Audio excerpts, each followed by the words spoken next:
Gold Savory Wine, finalmente siamo tornati a Roma, ci siamo ben corazzati alla Toscana, aziende Chianti Classico di cui ormai le conosciamo da anni, storiche, ma che hanno sempre bisogno di essere riassaggiate, perché magari uno immagina di Boggio Bonelli di qualche anno fa, oggi invece abbiamo assaggiato poco tempo fa un rosa, i Colli Senesi con un'interpretazione molto più fresca, però ecco, come sta andando questa ripartenza, questo risveglio, se c'è poi davvero?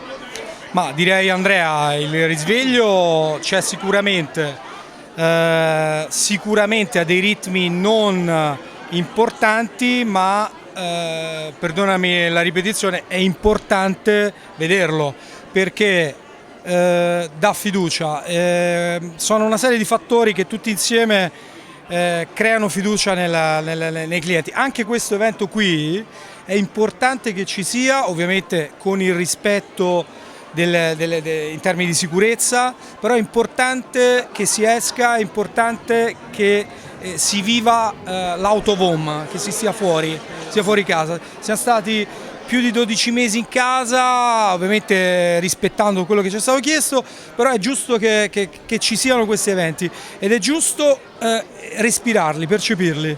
Stasera quindi respiriamo un Chianti Classico, in questo caso 2018, sono nate queste UGA, il vostro quindi sarà un Castelnuovo Belardenga? Sarà un Castelnuovo Belardenga, notizia di ieri, approvato, e noi con la nostra associazione Classico Belardenga, che rappresenta i viticoltori di Castelnuovo, produttori di Chianti Classico, siamo felici della decisione, perché Castelnuovo Belardenga è comunque un po' a forma di farfalla, cioè un'ala est e un'ala ovest.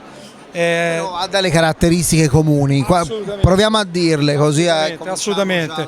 Senti, decisamente la parte bassa di questa farfallina, sicuramente sabbia, argille, plioceniche, più vai su e ovviamente le cantine basse della parte meridionale hanno delle caratteristiche simili, più vai su cominci a incontrare nella parte destra un po' di macigno, nella parte sinistra un po' di alberese, quindi vini. Voi dove siete?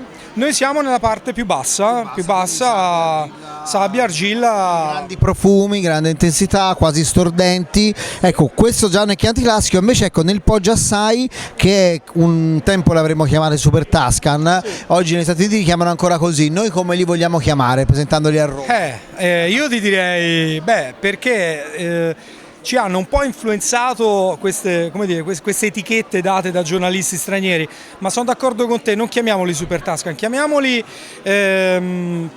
diciamo la migliore espressione. Grandi vini toscani. Sì, la migliore espressione nel caso del Poggio Assai di due toponimi sangiovese dentro il Chianti Classico, Cabernet fuori. Quindi un'appellazione diciamo duplice. Cabernet dove si trova le vigne di Cabernet di questo? La distanza sono circa 3 km. Quindi è zona Crete Senesi o dove? Siamo nella zona del Colli Senesi, a ridosso delle Crete Senesi, ecco perché uno dei nostri vini, il Cretum, che in questo caso è il rosato, l'ispirazione è stata presa proprio dalle Crete Senesi, Cretus, l'argilla, e poi il Sangiovese dentro Chianti Classico, quindi proprio l'unione proprio ancora più territorio, diciamo ancora più Poggio Bonelli, forse è un vino che esprime più Poggio Bonelli che il vino con la denominazione, perché proprio sì. L'azienda storicamente è sempre presente lì. Bene, grazie mille, mi sembra un vino perfetto per incominciare questa serata con la sua eleganza ma anche la sua freschezza, che spesso i cosiddetti Super Tuscan sono temuti per l'eccesso. Vi assicuro che questo Poggio Assai 2015 oggi è di una gradevolezza, di una piacevolezza incredibile, come questa serata, spero. Bellissima, grazie Andrea dell'ospitalità e buon proseguimento e buona serata a tutti.